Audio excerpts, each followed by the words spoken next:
Welcome back to my YouTube channel.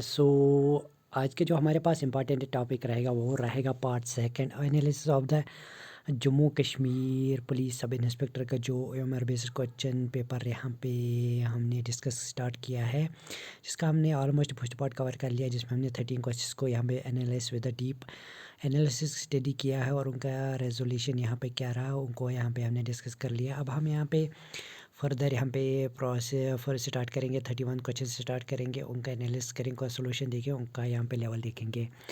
तो सबसे पहले रिक्वेस्ट करेंगे, अगर चैनल पे नए हैं तो प्लीज़ चैनल को सब्सक्राइब और शेयर कर दीजिए गाइस। चलो guys, let us start our this topic without wasting the much more time. Let us go to directly to the question number 31. So here is the question number 31 of the question paper B series. This question is from the history, which is very difficult, I think, as far as the previous year question papers of JK SB are concerned. तो यहाँ पे बात करेंगे, ये question तो थोड़ा difficult level बन जाता है, क्योंकि जेके एसबी यूजुअली ऐसे क्वेश्चन पूछता नहीं है, बट यहाँ पे एग्ज़ाम को यहाँ पे कॉम्पिटिटिव बनाने के लिए ऐसे क्वेश्चन पूछा गया है। On invitation of which of the following freedom fighters did Mahatma Gandhi visit Orissa for the first time in 1925 Cuttack. तो कौन सी फ्रीडम फाइटर की इनविटेशन पे गांधी जी ने फर्स्ट टाइम यहाँ पे उड़ीसा को विज़िट किया था कटक में 1921 में? कौन से फ्रीडम फाइटर ने गांधी जी को इनवाइट किया था 1921 को उड़ीसा आने के लिए? तो वो थे यहाँ पे गोपा बंधु दास यहाँ पे थे, वो वाले बंदे जो फर्स्ट टाइम यहाँ पे इन्होंने इन्वाइट किया गांधी जी को। 32 की बात करेंगे तो थोड़ा यहाँ पे मेंटल एबिलिटी का क्वेश्चन रहा था। तो क्वेश्चन यहाँ पे दिया गया था, प्रॉब्लम फिगर ये दिया गया था, फिगर ऐसे दिया गया था, तो पहला वाला फिगर या पैटर्न ऐसे दिया गया था। बोलिए कि अगर पहली वाली फिगर ऐसी है रही है, फिर ऐसे रहा है, तो ये वाली थर्ड वाली फिगर है तो फोर्थ वाली फिगर किस शेप में रहेगी? ये सबको आपको पता है कि फर्स्ट वाली फिगर अगर स्ट्रेट लाइन में है तो फिर ये ऐसे हो गई, मतलब 45 डिग्री ये टर्न हो गया यहाँ पे लेफ्ट हैंड की तरफ, लेफ्ट हैंड साइड की तरफ। ये 45 पहले ऐसे था, तो फिर ये ऐसे ऐसे 45 डिग्री एंगल में इसने चेंज कर लिया, ये लेफ़्ट की तरफ चला गया, और इसके जो ये शेडो वगैरह ये हट गई और इसमें शेडो आ गई।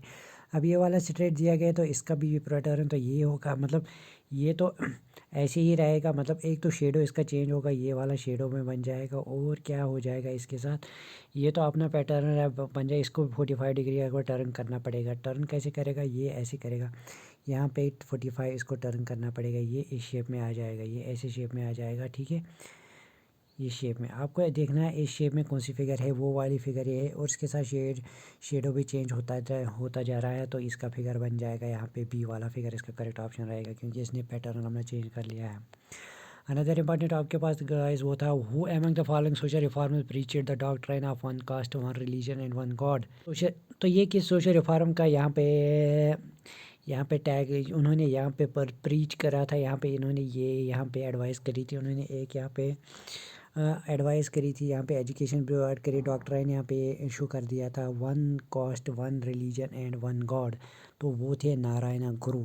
बहुत इंपॉर्टेंट इनका कंट्रीब्यूशन था भी as far as Indian freedom struggle movement is concern. Another important था गाइस आपके पास, in which range of the Himalayas the Mount Everest the highest peak of the world is situated. तो आप सबको पता है जो वर्ल्ड का हाइस्ट माउंटेन पीक है K2 है, जिसको हम पर्टिकुलरली किस रेंज में पाया जाता है, कौन सी पीक में पाया जाता है, वो हमें ग्रेट हिमालयाज माउंटेन रेंज में पाया जाता है, जो हमारे नॉर्दर्न इंडिया में पाई जाती है, यानी कि श्रीनगर यानी कि कश्मीर लेह लद्दाख रीजन के ऊपर पाया जाता है ये great Himalayan range. Another important रहेगा आपके पास वो रहेगा सिलोग्स का क्वेश्चन था यहाँ पे, जिन्होंने जेके बैंक क्वेश्चन पेपर यहाँ पे जेके बैंक के एग्ज़ाम दिया होगा उनके लिए क्वेश्चन बहुत इजी रहा होगा टैकल करना, क्योंकि ये यहाँ पे इसको वेन डायग्राम के थ्रू इसको सॉल्व करना पड़ता है। अगर आपके पास क्वेश्चन है, आपके पास क्वेश्चन यहाँ पे गाइस, चलो गाइस मैं आपको क्वेश्चन दिखाता हूँ इसका डायग्राम कैसे बनता है। पहला वाला स्टेटमेंट अगर हम बात करेंगे तो यहाँ पे बोला जाता है ऑल लाइन्स आर कैट्स, यानी कि ऑल लाइन्स आर कैट्स, ये हमारे लाइन्स हो गए, ठीक है। ये सारे के सारे लाइन्स क्या है, ये कैट्स है, ठीक है। ये इसके अंदर आएगा क्योंकि लाइन्स क्या है, कैट्स है। ऑल कैट्स आर हंटर्स, और जो सारी कैट्स है वो क्या है, वो हंटर्स है। तो अब आपको ये वेन डायग्राम बन गया। अब आपको कुछ स्टेटमेंट देखना है, ऑल हंटर्स आर लाइनस। अब आपको ये देखना है कि ये ट्रू है कि फॉल्स। और ऑल हंटर्स आर लाइनस, ये आपको देखना है कि ये ट्रू है कि फॉल्स है। ये all hunters are lions, hunters तो इसके बाहर है ना, ये अंदर नहीं है, मतलब ये एक्सक्लूड है, इसमें कुछ पार्ट तो यहाँ पे लाइनस रहेगा लेकिन सारे के सारे हंटर्स लाइनस नहीं है, तो पहला वाला इनकरेक्ट हो जाएगा। सेकंड वाला रहेगा some hunters are lions, some hunters are lions, जैसे मैंने ये भी बोला कुछ हंटर्स लाइनस है, बिल्कुल ये वाला ठीक है। ऑल लाइनस आर हंटर्स, जो सारे लाइनस है वो हंटर्स है, ये वाला भी ठीक है। तो स्टेटमेंट सेकंड एंड थर्ड इसको फॉलो करेगा, ये करेक्ट ऑप्शन बन जाएगा। फिर भी इसके रिगार्डिंग कोई कन्फ्यूजन आएगा तो हमारे साथ कमेंट्स में क्वेश्चन पेश करेंगे, उसके रिगार्डिंग आंसर प्रोवाइड कर दिया जाएगा। अनदर एमसीक्यू गाइस आपके पास है, वो है ये question, what is the line segment of the length AC, यानी कि लेंथ यहाँ पे दी गई है दो लाइन सेगमेंट्स की, यानी कि AB और BC, ये एक लाइन सेगमेंट है A और B से 10 सेंटीमीटर और B और 10 सेंटीमीटर दिया गया है। अब आपको बताना है कि इस क्वेश्चन का आंसर क्या होगा, लेंथ ऑफ AC क्या होगा। सब बच्चे बोलेंगे लेंथ ऑफ AC का 10 + 10 20 सेंटीमीटर होता है, यानी कि बोथ स्टेटमेंट्स आर सफिशिएंट, दोनों के दोनों स्टेटमेंट सफिशिएंट है, but neither statement and alone sufficient, एक इनकरेक्ट होगा तो हमारा आंसर इनकरेक्ट होगा, बट यहाँ पे ये डिसीजन नहीं है, फाइनल आंसर नहीं रहेगा। बट डेरी के एसबी के अकॉर्डिंग इन्होंने बोला है कि लाइन सेगमेंट AB और BC, अगर AB और BC अगर यहाँ पे लाइन सेगमेंट है तो इनके बीच में एंगल नहीं दिया गया, अगर एंगल दिया होगा 180 डिग्री तो हम बता सकते हैं कि ये वाला स्टेटमेंट करेक्ट है। ये लाइन सेगमेंट इस शेप में भी हो सकती है, किसी शेप में भी, किसी एंगल में भी हो सकती है, इसलिए उन्होंने बोला है कि statement 1 and 2 together are not sufficient, यानी कि दोनों के दोनों यहाँ पे स्टेटमेंट सफिशिएंट नहीं है। अनदर एमसीक्यू आपके पास गाइस था, वो था आपके पास गाइस, वो था Gandhara School of Art was one of the major schools of art in the history of ancient time. It flourished and developed during the rule of which of the following dynasty in India. तो ये वाला question आप यहाँ पे यहाँ पे देख सकते हैं। यूजुअली JKS भी ऐसे क्वेश्चन नहीं पूछते हैं, बट यहाँ पे कंपटीशन को यहाँ पे टफ बनाने के लिए ये क्वेश्चन पूछा गया है। तो यहाँ पे Gandhara school of art was one of the major school in the history of India, यहाँ पे गंधारा स्कूल, जो गंधारा स्कूल आर्ट का है वो एक मेजर स्कूल रहा है एंशंट हिस्ट्री में। ये डेवलप हो गया था, कौन सी डायनास्टी ने इसको डेवलप किया था, जो गंधारा स्कूल ऑफ आर्ट है उसको किसने डेवलप किया था, कौन सी डायनास्टी थी, वो थी कुशाना डायनास्टी ने इसको डेवलप किया था। जो गंधारा स्कूल था एंशंट इंडिया का, उसको डेवलप किया है। चलिए गाइस, अनदर इम्पॉर्टेंट क्वेश्चन आपके पास है, वो है choose the sentence by choosing the correct option, complete the sentence by choosing correct option. इस सेंटेंस को कंप्लीट करना है by choosing the option. In formatting an email care should be taken in, एक email को format करने के लिए आपको किस बात का ख्याल रखना पड़ता है। The entire message not in written in capital letter, इसमें भी थोड़ा यहाँ पे कंट्रोवर्शियल रहा है कि आपके मैसेज कैपिटल लेटर में नहीं होनी चाहिए, फॉर्मेट में। तो फॉर्मेट ईमेल की बात करेंगे तो वहाँ पे आपको CC डिलीवरी रिपोर्ट, यहाँ आपका जो बॉडी वगैरह रिटर्न होगा वो किस शेप में होगा, वो कंपलसरी नहीं है, बट इन्होंने बोला कैपिटल लेटर में नहीं होना चाहिए। आई डोंट थिंक सो, इसका करेक्ट ऑप्शन ये होना चाहिए। The original message is attached, the reference is mentioned, there are no attachments. तो ये बहुत सारी स्टेटमेंट्स यहाँ पे, ये भी इसको ज़्यादा इसका करेक्ट नहीं हो सकता, ये भी करेक्ट नहीं हो सकता, बट यहाँ पे मोस्टली अप्रोप्रिएट ये द ओरिजिनल मैसेज अटैच, जो आप ईमेल फॉर्मेट कर रहे हैं वहाँ पे आपको इमेज में यहाँ पे फॉर्मेट के साथ साथ यहाँ पे आपको अटैच करना पड़ेगा डॉक्यूमेंट। तो यहाँ पे इन्होंने बोला है कि एंटर मैसेज कैपिटल लेटर में नहीं होनी चाहिए, इनके अकॉर्डिंग ये करेक्ट ऑप्शन इसका बन रहा है। अनदर इम्पॉर्टेंट रहेगा the Jammu and Kashmir organisation act and administration will appoint under article 239A of the constitution for which Jammu and Kashmir shall be designated at, जो जम्मू कश्मीर का एडमिनिस्ट्रेशन रहेगा, जो यूटी बनाई गई है with the legislation under the article 239। इसके regard article 239 के इस पेपर में 2 क्वेश्चन पूछे गए थे, मैं आगे आपको बताऊंगा कि 239 पे एक और क्वेश्चन पूछा गया था।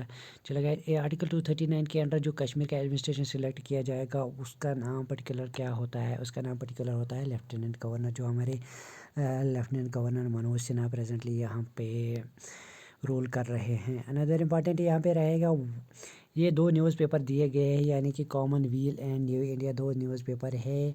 तो इन दोनों को यहाँ पे इनका मेन पर्पज़ यही था कि सेल्फ गवर्नमेंट हम इंडिया में लाना चाहेंगे। इनको यहाँ पे किसने यहाँ पे इसको रिटर्न किया था, यहाँ पब्लिश किया था, तो वो थी मिसेस NI बेसेंट। मिसिस एनाय बिसेंत ने यहाँ पे इन दोनों न्यूज़ पे कॉमनवेल्थ एंड न्यू इंडिया को यहाँ पे पब्लिश किया था।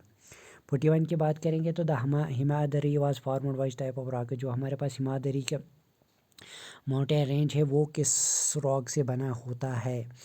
हिमाद्री अगर हम बात करेंगे तो वो यूजुअली यहाँ पे मेटामॉर्फिक रॉक से बना होता है, बट यहाँ पे बहुत सारे बच्चे यहाँ पे इग्नियस रॉक और वगैरह यहाँ पे सेडिमेंट्री रॉक से भी यहाँ पे बोल रहे हैं कि वो इसका बना हुआ है, बट यहाँ पे मोस्टली अप्रूव JKSSB ने मेटामॉर्फिक को कंसिडर कर दिया है, जो हिमाद्री यहाँ पे मेटामॉर्फिक से बनी होती है। अनदर इम्पॉर्टेंट आपकी आवाज़ गाइस था, ozone is made up of, ozone के जो हमारे पास ओजोन लेयर में प्रेजेंट होता है वो यूजुअली होता है किसका, O+2+O यानी कि O3 का बना होता है ऑक्सीजन एटम, उसको हम ओजोन कहते हैं।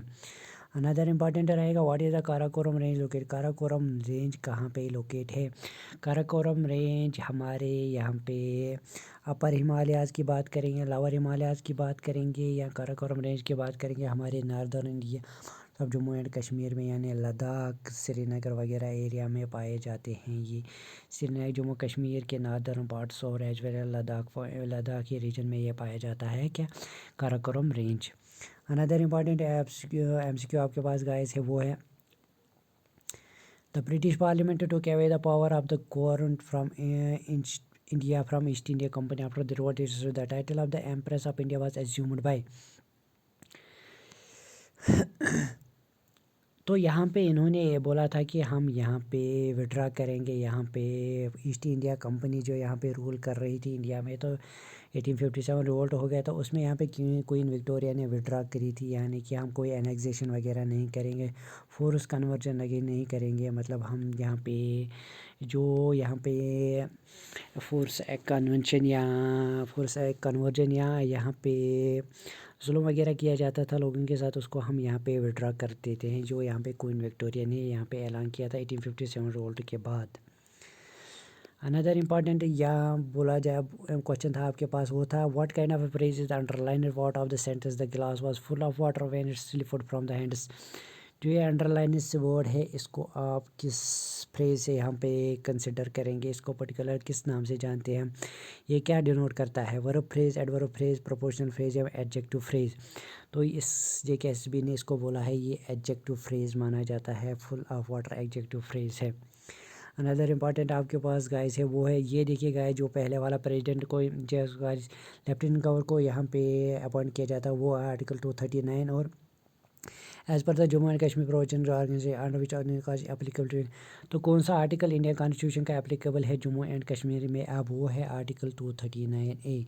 इसके अकॉर्डिंगली हम यहाँ पे जम्मू कश्मीर में जो प्रेसिडेंट जो लेफ्टिनेंट गवर्नर उसको यहाँ पे अपॉइंट किया जाता है। अनदर इम्पॉर्टेंट MCQ आपके पास था यहाँ पे वाइज एक सुप्रीम कोर्ट ने एक artificial intelligence web based portal यहाँ पे लॉन्च किया है। वेट ए मिनट गाइस, तो उन्होंने एक artificial intelligence web portal launch किया है which intelligence machine learning to deal with the vast amount of data receive at the time of filing cases. तो यहाँ पे केसेस के टाइम जो हमारा लार्ज डाटा होता है उसको यहाँ पे मेंटेन करने के लिए वेब पोर्टल बनाया गया है। उस पोर्टल का नाम क्या है, उसका नाम है सुपेस यानी कि सुपेस के नाम से उसको हम जानते हैं। अनदर इम्पॉर्टेंट MCQs आपके पास था गाइस वो था यहाँ पे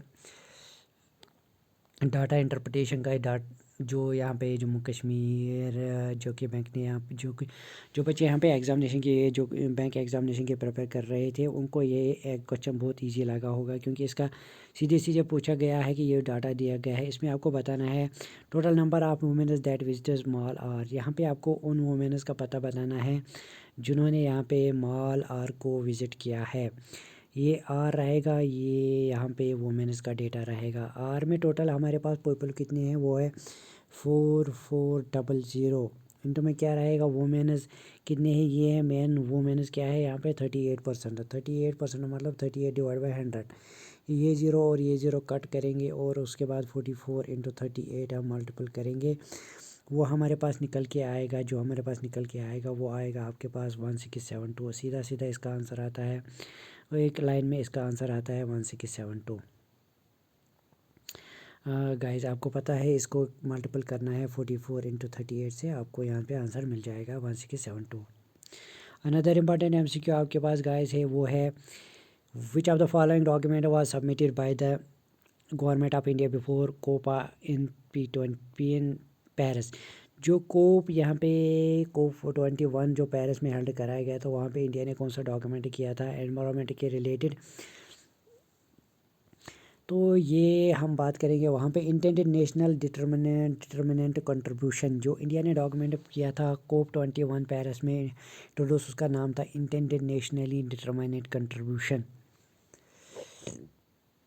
ये सारा एनवायरमेंटल के रिलेटेड यहाँ पे कन्वेंशन होती है पेरिस में, उसके रिगार्डिंग यहाँ पे जो या इंडिया गवर्नमेंट ऑफ इंडिया ने ये डॉक्यूमेंट वहाँ पे प्रोड्यूस किया था। चलिए गाइस, अनदर इंपॉर्टेंट गाइस है आपके पास, which of the following is not a cause for the loss of biodiversity in general. Biodiversity का लॉस किस वजह से नहीं होता है। अगर को एग्जिस्टेंस की बात करेंगे इससे होता है, एलियन स्पीशीज से होता है, ओवर एक्सप्लोइटेशन से होता है, बट रिफॉरेस्टिंग करेंगे तो इससे बिल्कुल भी नहीं होगा लॉस ऑफ डाइवर्शन। तो इसका करेक्ट ऑप्शन यही रहेगा। अनदर इंपॉर्टेंट एमसीक्यू आपके पास है वाइज, वो है नॉन कॉपरेशन मूवमेंट। खिलाफत और नॉन कॉपरेशन का मूवमेंट का मेन पर्पज़ ये था जहाँ पे हिंदू मुस्लिम यूनिटी हो गई थी। उन्होंने सीधे सीधे ये किया था, उन्होंने उस टाइम ये बाइकआउट किया था इन यहाँ पे फॉरेन गुड्स को। उसके अलावा यहाँ पे चरखा को पॉपुलराइज किया गया था। उसके बाद हिंदू मुस्लिम के बीच में यूनिटी को लाया गया था। साल्ट अलाव वगैरह का कंसेप्ट इसमें नॉन कॉपरेशन खिलाफत मूवमेंट में नहीं था। तो वेल इसका ये वाला इनकरेक्ट बन जाता है। 52 की बात करेंगे guys, different countries are classified different levels of development on which of the following countries are classified developed countries. तो डेवलप्ड और अंडर डेवलप्ड में क्लासिफाई करने का एक इंपॉर्टेंट फैक्टर होता है। अगर हम बात करेंगे पर्टिकुलरली डेवलप्ड कंट्रीज़ को, उनको हम कैसे यहाँ पे कौन से क्राइटेरिया से उनको डेवलप्ड कंसिडर किया जाता है। उनको हाई पर कैपिटा इनकम के बेस पे क्राइटेरिया बेस पे उनको डेवलप्ड माना जाता है, यानी हर बंदे का इनकम यहाँ पे हाई लेवल पे होता है। अनदर इम्पॉर्टेंट बात करेंगे जो इंडिया में फाइनल अथॉरिटी होता है। ये वाला थोड़ा ट्रिकी क्वेश्चन था, यहाँ पे बहुत सारे बच्चे कंफ्यूज हो गए थे। कुछ बच्चों का सुप्रीम कोर्ट लग रहा था, कुछ बच्चों को प्रेसिडेंट, कुछ बच्चों को यहाँ पे प्राइम मिनिस्टर, कुछ बच्चों का पार्लियामेंट। बट यहाँ पे बात करेंगे जो इंडिया में सबसे हाईएस्ट अथॉरिटी होती है, जो यहाँ पे न्यू लॉ बना सकती हैं, एग्जिस्टिंग लॉज को चेंज कर सकती हैं, यहाँ लॉज को एबॉलिश कर सकती है, तो वो फाइनल अथॉरिटी है पार्लियामेंट। पार्लियामेंट में हमारे पास होती है अपर हाउस होती है, लोअर हाउस होते हैं और प्रेसिडेंट होता है। ये तीनों के मतलब अपर हाउस यानी कि Lok Sabha plus Rajya Sabha plus Lok Sabha plus president, ये तीनों मिलके बनाते हैं यहाँ पे पार्लियामेंट। अनदर इम्पॉर्टेंट एमसीक्यू आपके पास था गाइस, जो SARS-CoV-2 यानी कि वेरिएंट B1.1529 फर्स्ट टाइम यहाँ पे साउथ अफ्रीका में देखा गया था। जो कोविड-19 का वेरिएंट ऑफ कंसर्न था, तो वो उसको पर्टिकुलर नाम से जाना जाता था, वो था ओमिक्रॉन। यहाँ पे ओमिक्रॉन के नाम से उसको जानते हैं, जो साउथ अफ्रीका में सबसे पहले यहाँ पे नोटिस किया गया था। अनदर इम्पॉर्टेंट गाइस था, वो था एक ऑनलाइन डिस्कशन ग्रुप बनाया जाता है, जिसमें लोग ज्वाइन करते हैं ग्रुप और मैसेजेस वगैरह शेयर करते रहते हैं। तो उस पर्टिकुलर ऑनलाइन डिस्कशन ग्रुप का नाम क्या होता है, तो उसका नाम होता है फोरम्स। इमेज लोग यहाँ पे क्वेश्चंस वगैरह पेस्ट करते रहते हैं, डिस्कस चलता रहता है। तो अनदर इम्पॉर्टेंट एमसीक्यू आपके पास गाइस है, which of this can be barrier to communication. Communication में एक क्या बैरियर हो सकता है। अगर हम एक दूसरे से कम्युनिकेशन करेंगे तो उसमें क्या यहाँ पे बैरियर हो सकता है। तो यहाँ पे क्लियर डिक्टेशन, अनबायस्ड ओपिनियन, तो ये सारे यहाँ पे बैरियर नहीं होंगे। Use of high sounding words, अगर आप चिल्लाओगे ज़ोर से बात करोगे तो दूसरे वाले को समझ में नहीं आएगा, ये बैरियर हो सकता है। अनदर इम्पॉर्टेंट गाइस यहाँ था आपके पास, the objective of the social development goals is to link together different dimension on a triple bottom line combining 3 P's। Which of this following are the 3 P's in triple bottom line. यहाँ पे sustainable development goals की, social development goals की बात करेंगे तो यहाँ पे हमने triple bottom line combining 3 P's का यहाँ पे यूज़ किया था सोशल डेवलपमेंट गोल्स के लिए। 3 P's का फुल फॉर्म क्या रहेगा। 3 P का मतलब होता है, P का मतलब होता है यहाँ पे सबसे पहले रहेगा प्लेनेट, प्लेनेट के साथ साथ रहेगा प्रॉफिट, प्रॉफिट के साथ रहेगा पीपल। प्लेनेट, प्रॉफिट, पीपल, ये तीनों के तीनों इसका करेक्ट आंसर रहेगा 3P का sustainable develop social development goals की बात करेंगे तो अनदर इंपॉर्टेंट रहेगा which of the following when used to pure water usually increase the surface tension. तो वाटर के सरफेस टेंशन वो इंक्रीज करने वाला कौन सा यहाँ पे एजेंट रहता है, तो सोडियम क्लोराइड यानी कि साल्ट है यहाँ पे, सो वाटर का सरफेस टेंशन बहुत ज़्यादा इंक्रीज करता रहता है। अनदर इंपॉर्टेंट गाइस आपके पास था which among the following became the prime minister of India after the 16th Lok Sabha election. तो वो था नरेंद्र मोदी। यहाँ पे 16th लोकसभा इलेक्शन का फाइनल जो यहाँ पे इलेक्शन हुआ था उसका फाइनल जो लीडर बना था वो था यहाँ पे प्राइम मिनिस्टर नरेंद्र मोदी।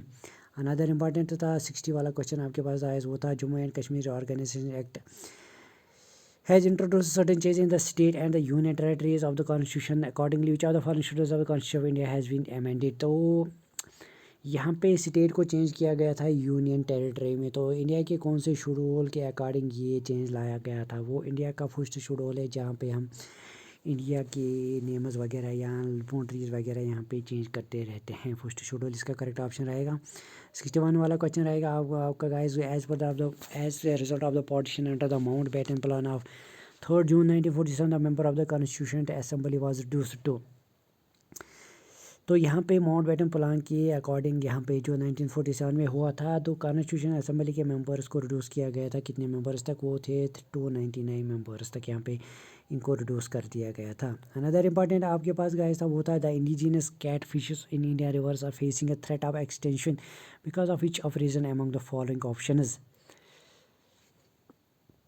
तो गाइस इसका ये कहना है कि जो इंडिजिनस कैट फिशेस होती है, जो इंडिया रिवर्स में कैट फिशेस पाई जाती हैं वो यहाँ पे एक्सटेंड होने जा रहे हैं। उनका एक पर्टिकुलर एक रीज़न है, आप बता सकते हैं वो कौन सा रीज़न है। तो इसका एक बहुत लोग बोल रहे हैं कि इसका हैबिटेट लॉस यहाँ पे मोस्ट अप्रोप्रिएट आंसर रहेगा, बट JKSB के अकॉर्डिंग इसका alien species invasion correct option है। अनदर इंपॉर्टेंट गाइस वो था a forest of trees and undergrowth plants inhabited by animal and rooted in soil containing bacterium fungi is an example of। तो यहाँ पे जो जिस एरिया में ट्रीज़ वगैरह यहाँ प्लांट्स वगैरह या यहाँ पे फंगई वगैरह बैक्टीरिया पाया जाता है तो उस एरिया को हम पर्टिकुलर किस नाम से, इस पर्टिकुलर नाम से जानते हैं। तो उसको हम बायोलॉजिकल कम्युनिटी के नाम से जानते हैं जहाँ पे प्लांट्स वगैरह फंगई वगैरह प्लांट्स वगैरह ग्रोथ करते रहते हैं। तो इसमें आपको एक करेक्ट आइडेंटिफाई करना है कि एरर क्या रहता है इस सेंटेंस में। सेंटेंस क्या है, the college offer all the courses arts and humanity but no courses of science. तो यहाँ पे जो करेक्ट ऑप्शन है इसका वो है ए कॉलेज ऑफर, और यहाँ पे ऑफ़र नहीं, यहाँ पे ऑफर्स होना चाहिए क्योंकि कॉलेज में ये ऑफर्स करता है बहुत सारे कोर्सेज किस में, आर्ट्स एंड ह्यूमैनिटी में। तो इसका करेक्ट इनकरेक्ट जो ऑप्शन था वो था द कॉलेज ऑफर, एरर इसी में था गाइस। अनदर इंपॉर्टेंट गाइस वो था यहाँ पे आपके पास 60 वाला क्वेश्चन था वो था which of the following is not among its of 3 prolonged strategies developed by the government of India to ensure removal of the disparity, elimination of exploitation and to provide protection to disadvantaged group। तो government का ऐसा क्या strategy रही थी जिन्होंने यहाँ पे बोला था कि हम यहाँ पे रिमूव करेंगे डिस्पैरिटीज़ की, एलिमिनेशन करेंगे यहाँ पे एक्सप्लॉयटेशन की एंड प्रॉपर डिसएडवांटेज ग्रुप है उनके साथ यहाँ पे हम प्रॉपरली उनको एडवांटेज प्रोवाइड करें, उनके एक्सप्लॉयटेशन जो हो रहे हैं उनको यहाँ पे कम करेंगे। उसके लिए गवर्नमेंट ने कौन सा एक मेथड है जो उसने अप्लाई नहीं किया था, उसने एक रूरल डेवलपमेंट वाला मेथड अप्लाई नहीं किया था, बाकी सारे उसने अप्लाई किए थे। सोशल एम्पावरमेंट को यूज़ किया, इकोनॉमिक एम्पावरमेंट को यूज़ किया, सोशल जस्टिस को यूज़ किया, बट यहाँ पे रूरल डेवलपमेंट अलग कंसेप्ट है। इसके ये रिगार्डिंग इसका करेक्ट ऑप्शन नहीं बन जाता है क्योंकि ये गवर्नमेंट का प्रो यहाँ पे स्ट्रेटजी नहीं रही थी। तो गाइज ये था आज का हमारा important analysis of the almost 35 question आज हमने यहाँ पे डिस्कस कर लिए। तो बाकी रिमेनिंग क्वेश्चन हम अनदर पार्ट में यहाँ पे कवर करेंगे। आई होप आपको चीज़ें समझ में आ गई हो, क्लियर हो गई हो। फिर भी कोई कन्फ्यूजन रहेगा कमेंट्स में हमारे साथ शेयर करेंगे, आपको उसके रिगार्डिंग आंसर प्रोवाइड कर दिया जाएगा। और हमारे साथ आपका कितना स्कोर बन रहा है जो यहाँ पे टेंटेटिव आंसर की निकाली गई है उसके रिगार्डिंग आपका कितना फाइनल स्कोर बन रहा है JKPSI में, तो हमारे साथ शेयर करेंगे। उसके अकॉर्डिंग हम यहाँ पे कट ऑफ का एनालिसिस भी करके करेंगे। तो गाइस चलो मिलते हैं दूसरे वीडियो पार्ट में कुछ नए इंपॉर्टेंट अपडेट लेके, तब तक के लिए गुड बाय, खुदा हाफिज़, take care and bye bye.